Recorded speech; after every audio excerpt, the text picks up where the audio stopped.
Parágrafo 8º, da absolvição. Nós estamos falando da preparação, né, como acontece uma confissão. Essa confissão, assim, de forma normal, como era até enquanto o Papa Bento XVI ainda estava à frente do papado. Depois ele foi tirado, ficou com a parte espiritual somente e foi subtraído da parte administrativa. Então, a partir daí, tudo o que aconteceu na igreja nesses últimos 10 anos é inválido. Tudo. É a sede impedida. A sede de Pedro estava impedida, porque o Santo Padre estava impedido de exercer o papado plenamente. Então nós estamos falando de um tempo que você podia mesmo ir confessar, você podia ir na missa, podia ir na igreja. Eu tenho que ensinar os sacramentos como eles são, e daí você vai entender a adaptação disso para o que nós temos hoje, que é então a comunhão espiritual e a confissão espiritual nas nossas casas.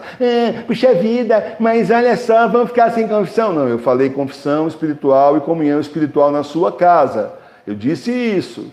E assim, se você está achando muito estranho, o que é que essa gente bergoliana que tanto fala que isso não existe fez durante 2 anos de pandemia? Quando o Papa deles mandou eles comungarem espiritualmente em casa e fazerem confissão espiritual em casa. Onde é que esses hereges desobedientes estavam? Em Marte. Então é isso. Nós estamos aqui dentro do que a Santa Igreja nos autoriza. Só que aqui nós estamos estudando, é um livro de 1900 e pouco, quando a igreja é igreja, né? Maravilha. Então aí a gente adapta justamente para a nossa realidade, tá bom? Que é uma realidade de guerra espiritual, é uma realidade de fim dos tempos, de igreja invadida. Eu dou risada, né? Tem bispo que aparece no exterior aí, nós tememos um cisma, mais um, até mesmo no próximo, né? Porque um já foi quando tiraram o Papa Bento XVI do poder, né? Tá piada, né? Isso é conversa mole. Cada hora aparece um diferente para aparecer. Tá vendo? Os bispos estão todos juntos com Jorge Mário Bergoglio, todos comungados igual a ele.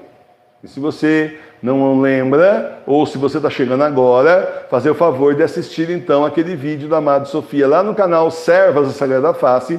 Vou provar que o Papa é Bento XVI e depois tem um outro, vou provar que eles estão excomungados. Juntando os dois, você entende, inclusive, juridicamente, porque tudo isso que a gente fala aqui é verdade. Tanto é que, assim, é muito bom você assistir e entender esses vídeos, porque aí os padres vêm bater em você e você responde com os vídeos e aí a pessoa fica sem fala. Vai começar a falar para você, você não sabe o que fala, você é feio, você é gordo, você é ridículo. Não é, Maria Sofia, assim que fala pra gente? Então, estamos na absolvição, parágrafo 8º, da absolvição. Devem os confessores dar sempre absolvição àqueles que se confessam? Os confessores devem dar a absolvição somente àqueles que eles julguem bem dispostos a recebê-la. O padre não é obrigado, o padre verdadeiro, não era obrigado a absolver ninguém. Acontece que na igreja bergogliana, o que é que Jorge Mário Bergoglio, vulgo Francisco, disse recentemente, algumas semanas atrás, que os bispos não têm o direito de deixar de absolver ninguém, tem que absolver todo mundo. Então, né, gozado, eu não conheço um bispo que faça confissão, difícil, podia ter aí, mas difícil, hein? E olha que eu conheci um monte de bispo, nunca vi história de bispo parar o serviço lá fazer confissão de fiéis normais. Dos padres, tá, até pode ser, mas de fiéis, difícil, eu não conhecia essa história. Não que não possa ter por aí, mas vai ser aí a exceção e não a regra geral. Então, do que essa gente está falando, né? Está falando que é para perdoar todo mundo, acabou. Né? Não precisa nem fazer fórmula de absolvição mais. É só falar, Jesus já pagou pelos seus pecados, você sabe disso, vai embora. Que idiota, veio aqui tomar meu tempo. Eu podia estar na internet, gente, no WhatsApp, tem que ouvir confissão, para tudo. Eu ouvi isso em confissão. A professora Milene, a Amada Sofia também, tá? Podem os confessores diferir ou negar alguma vez a absolvição? Os confessores não só podem, mas devem diferir ou negar a absolvição em certos casos, para não profanar o sacramento. Claro, a pessoa vai lá, você vê que não está, fosse padre, né? Padre vai lá, a pessoa vai confessar e a pessoa chega lá com má intenção. Está na cara que não está arrependido de absolutamente nada. Não se arrependeu de nada, vezes nada. E aí, então, não existe a condição sine qua non inicial, básica, que é o arrependimento, exame de consciência, arrependimento, acusação dos próprios pecados. Se não se arrependeu, vai lá fazer o quê? Prestar aí, satisfação para a sociedade? Gente, olha, estou numa live aqui, estou entrando agora no confessionário, vou fazer uma foto para depois virar uma selfie. Então agora eu vou entrar no confessionário. Pena que eu não posso levar junto, que o padre não vai deixar, mas olha, tchau, depois eu conto como é que foi. É isso para aparecer? Então a pessoa se arrependeu, ou ela simplesmente está fora, não recebeu, aí o sacramento. Pode até enganar o padre também, mas a Cristo ninguém engana. E como quem perdoa os pecados é o Senhor, que conhece o nosso coração, não adianta. A pessoa vai lá, faz de conta que confessou os pecados, não confessou nada e só conseguiu ficar com mais pecado ainda, pecado mortal, de aviltar o sacramento da confissão. Quais são os penitentes que se devem considerar mal dispostos e a quem se deve ordinariamente negar a absolvição? Os penitentes que se devem considerar mal dispostos são principalmente, primeiro, aqueles que não sabem os mistérios principais da fé ou não se importam com aprender os pontos da doutrina cristã que são obrigados a saber conforme o seu estado. É pecado mortal não estudar o catecismo, tá? Só para você saber. Pecado não se interessar justamente pela doutrina. Como é que você vai andar nos mandamentos de Deus? Como é que você vai ser um bom católico se você não conhece nada de catecismo? Pelo menos o basiquinho aqui do Papa Pio X. Pelo menos isso. Ó. É o resumo. É o resumo daquele catecismo romano que foi feito para padres na época lá do Concílio de Trento. Como é que a pessoa pode se dizer cristã se ela não conhece qualquer pessoa de qualquer seita que começar a conversar com ela num banco, na rua, no serviço, derruba a pessoa, porque esse indivíduo da seita lá, não estou falando da Bergoliana que eles também não entendem nada, mas esse pessoal dessas outras seitas, eles sabem da religião deles, então nós temos que saber a nossa também, para a gente poder defender a nossa religião e poder defender a nossa fé. Aliás, São Pedro disse assim, esteja sempre pronto a dar quem lhe pedir as razões da sua fé. Como é que eu posso dar razão na minha fé se eu não conheço nada? Sou um ignorantão. Eu não estudo, não quero saber, não sei, e aliás tenho raiva de quem sabe, né? Como se dizia antigamente. Então aí não tem como, a pessoa já não tem como ser cristã, porque não saber, ninguém nasce sabendo. Agora, continuar na ignorância, por favor, esse livro você tem que ter na sua igreja doméstica, é obrigatório. Você precisa ter esse livro. Você tem que ter, mas para estudar. Né? Porque só para decorar lá é bonita, que a lombada é bonita. Né? Só que não é só para decorar, né? A sua estante, é para você ler e estudar. Tá bom? Muito bem. Segundo, aqueles que são gravemente negligentes em fazer o exame de consciência ou não dão sinais de dor e arrependimento. Terceiro, aqueles que não querem restituir, podendo as coisas alheias ou a reputação roubada. O padre chega para a pessoa e fala, então, você caluniou seu Zé lá, agora você vai lá, vai pedir desculpa para ele, e você vai falar para as pessoas que você caluniou, que você falou mal dele, que você estava errado e que você se arrependeu e, infelizmente, você mentiu. Não era nada disso. Não vou fazer isso, vou passar vergonha. Não, vergonha você já passou. Agora você vai reparar o seu erro. Vergonha perante o céu, vergonha perante a sociedade que sabe que você mentiu, quem sabe que você mentiu, né? Então agora você volta lá e a pessoa não quer reparar o erro. Não quer devolver uma coisa que roubou. E o padre, se for bom padre, com certeza naquela época até o Bento XVI, mandaria a pessoa devolver, claro. Então aí essa pessoa não tem absolvição para ela. Gente, isso me lembra o Padre Pio, rapidinho. O Padre Pio, certa vez, aquela fila de gente para confessar. Né? O Padre Pio ficava horas no confessionário. Era rapidinho, era coisa de 5 minutinhos que ele dava para a pessoa confessar, porque era muita gente dos dois lados, fila. E chegou um homem muito bem vestido de terno, muito bem assim, apresentável, né? E começou a falar para o Padre Pio dos pecados. Mas o Padre Pio começou a ouvir e falou assim, ele não está confessando, ele falava o pecado, mas ele justificava. Ele dizia, olha, eu fiz tal coisa, mas se você pensar bem, olha, pensa bem como isso nem é tanto pecado assim. Primeiro, porque me provocaram. E segundo, porque, olha só, acontece isso, acontece aquilo que desconfigura o pecado. Não é bem um pecado, se for pensar bem. E tudo que ele falava, ele justificava. O Padre Pio chegou uma hora e falou, você não está confessando nada. Ele simplesmente está justificando os pecados. Quem é esse homem? Foi olhar o homem e ele falou assim, desconfiou. Vai-te o nome de Deus da Virgem Maria. O homem sumiu no ar e ficou um cheirão de enxofre na igreja. Quem era? O demônio. Ele não foi confessar. Ele foi justificar todos os pecados que ele inspira à humanidade. Dizer que ele estava certo. Ainda tentar cooptar, convencer o Padre Pio. Coitado, né? Nessas horas dá até dó, porque é tão burro, né? Que jamais, e de forma nenhuma, conseguiria convencer o Padre Pio. Estupidez ao quadrado. Mas enfim, quem falou que é inteligente? Se fosse, estava no céu ainda, né? Pode ser espertão, aí apronta muita coisa e tal. Mas se fosse realmente inteligente, assim, 100%, estaria no céu até hoje. Como foi desobediente, inferno para ele e para todos os estúpidos que foram com ele na conversa dele, né? Ele monte de anjo burro, porque anjo inteligente está no céu até hoje com São Miguel Arcanjo, né? Com Nosso Senhor e tudo mais. Agora esses aí foram tão estúpidos, depois vêm se vingar de nós como se a gente tivesse culpa. Não temos culpa nenhuma deles terem feito errado. O problema deles, escolherem errado o inferno para vocês. Né? Acontece que tem seres humanos que escolhem errado também. Aí vão junto, né? Escolheu errado, vai junto. Então, você vai vendo que isso é coisa séria. Confissão é coisa muito séria. Terminando aqui. Quarto, aqueles que não perdoam de coração aos seus inimigos. Não perdoam realmente, verdadeiramente. A Milene, a professora Milene aqui conheceu uma mulher, uma história de uma mulher, que o marido dela traía ela. A última coisa que ela disse antes de morrer para o homem foi assim: eu nunca vou te perdoar, vou te odiar para sempre. E morreu. Você acha que ela está no céu? Você acha? Foi isso que Jesus mandou fazer? Nem na hora da morte? Mas nem na hora da morte? Pois é. Quinto, aqueles que não querem empregar os meios para se corrigir dos seus maus hábitos. Tá? Sexto, aqueles que não querem fugir das ocasiões próximas do pecado. Padre, toda vez que eu vou no prostíbulo eu peco. Claro, é claro. Você queria fazer o que lá? A missão? O que é que você queria fazer? Então você não pode mais ir lá, não consigo deixar de ir lá, então não tem absolvição. Você vai pecar de novo, você está pecando contra a castidade, pecando contra Deus. Ah, se eu fosse padre, ainda bem que eu não sou, né? Ah, se eu fosse padre, era cada ferrado no confessionário, que não era brincadeira. Porque o que uma pessoa dessa espera?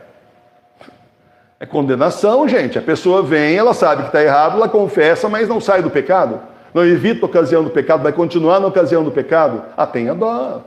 É para a gente fugir das ocasiões do pecado. São Felipe Neri já ensinava assim. É para fugir da ocasião do pecado, não ficar caindo no pecado toda hora. Eu sei que é pecado, mas é tão bom, é refrescante. Tchum, tibum na piscina do pecado. Absurdo. Eu faço as graças assim para você entender como é ridículo, tá certo? E tem gente que faz isso.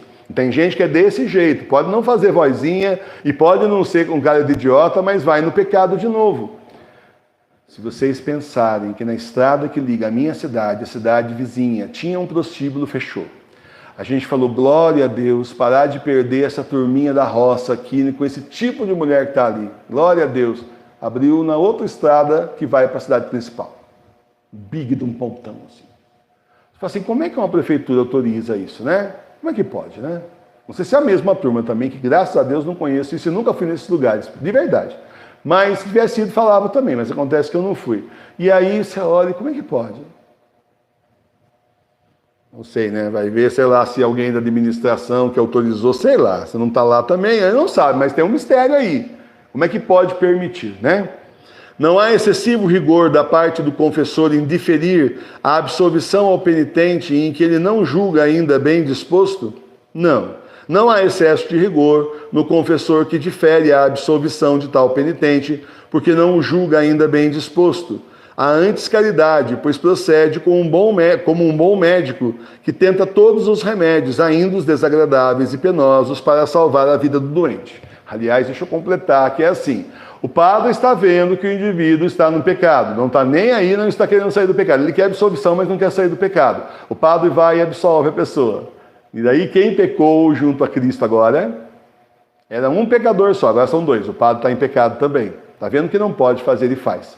Eu conheci um padre em Taubaté, ele não está mais lá, mas eu conheci um padre em Taubaté que fazia aquela famosa missa dos doentes, né? Missa dos doentes, ao invés do padre da extrema-unção, ir na casa dos doentes, que os doentes vêm até o padre, então faz a missa dos doentes. E ali ele dá a unção dos enfermos. E a unção dos enfermos, não sei se você sabe, ela perdoa os pecados, porque é uma preparação para a morte, é a extrema-unção. Ele morria de medo de dar a extrema-unção, a unção dos enfermos, para uma pessoa que realmente não tivesse doente. E começou a pedir para as pessoas trazerem exame médico, para que se ele quisesse ver se ele desconfiasse, poderia ver o exame médico da doença que a pessoa tem. Para ter certeza que a pessoa realmente tinha doença, estava doente. Zeloso demais? Não, certíssimo. Só que isso era no tempo do Bento XVI, né? Ah, a igreja era diferente, hein? Fala a verdade. Tinha os espíritos de porco já, mas muita gente disfarçava melhor, né? E aí então ele tinha esse temor. Nós também temos que ter um temor muito sério diante de Deus, nós que servimos ao Senhor. Nós que servimos ao nosso Deus na igreja doméstica, nós precisamos ter um temor imenso de não errar. Quando você abrir sua boca para falar de Deus, tenha certeza do que você vai falar. Se você não tem certeza, é melhor calar. Não fale o que você não tem certeza que você já leu em fontes fidedignas. Não fale. Não ensine errado. Na dúvida, é melhor não ensinar hoje, estudar melhor, e no dia seguinte você ensina, na outra semana você ensina, mas ensinar errado não. Porque aí você está ajudando a desencaminhar a pessoa. Aí ela está em pecado e você cai no pecado também, de ensinar errado. Então, certíssimo o padre que resolve não dar absolvição, porque acha que a pessoa não está suficientemente preparada. E se sente isso, gente, conversando com a pessoa, você percebe, né? Terminando aqui então. Deverá desesperar ou afastar-se inteiramente da confissão o pecador a quem se difere ou se nega a absolvição? O pecador a quem se nega a absolvição não deve desesperar ou afastar-se inteiramente da confissão, mas deve humilhar-se e reconhecer seu estado deplorável, aproveitar os bons conselhos que o confessor lhe dá e assim se pôr quanto antes em estado de merecer a absolvição. Vai fazer aquilo que o padre está mandando. Oh, bons tempos, né? Que maravilha, né? Que saudade desses tempos. Eu não estava aqui em 1910, é claro, mas que saudade desses tempos, né? Onde realmente os padres eram assim, que nem o Padre Pio, né? Que nem o Padre Pio. O sujeito aí, a mulher foi lá confessar, o Padre Pio falou, não, vou te dar absolvição, não. Você vai ficar tantos meses fazendo jejum e aí nós vamos conversar de novo. Quero ver você na igreja, porque você nem aqui não comparece. Você vai ficar X tempo aí vindo na igreja. Quero ver você todo domingo aí. E nós vamos conversar depois de novo, tá bom? E o homem cumpriu. Ele cumpriu o que o Padre Pio mandou. Bons tempos. Que deve fazer o penitente quanto à escolha do confessor?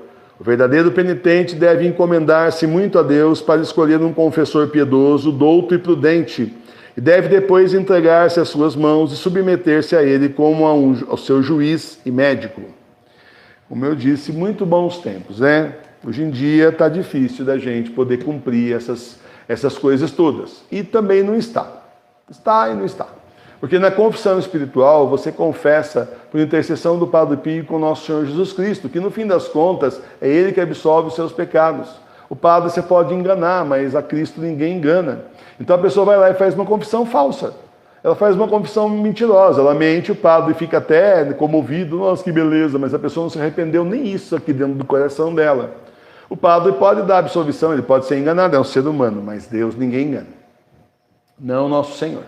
A nosso Senhor ninguém consegue enganar. Resultado, resumo da ópera. Simplesmente a pessoa aí, no caso, ela não vai ser absolvida e vai pecar, né? Mais uma vez, porque tentou enganar aí a igreja, tentou enganar o padre, até enganou o padre, mas a nosso Senhor não. Nós temos o sumo sacerdote, o dono da igreja, e aí nos restou então a confissão espiritual, onde pela contrição perfeita somos perdoados dos nossos pecados. Tudo isso eu ensino lá naquele livro, eu, Madre Sofia, a professora Milene, naquele livro Como Fazer Confissão Espiritual e Comunhão Espiritual na Sua Casa, na igreja doméstica.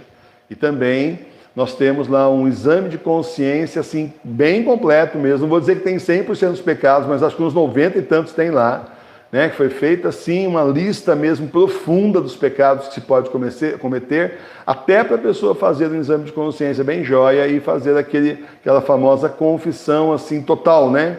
Aquela confissão geral, né? E também explicando como é que você consegue a contrição perfeita.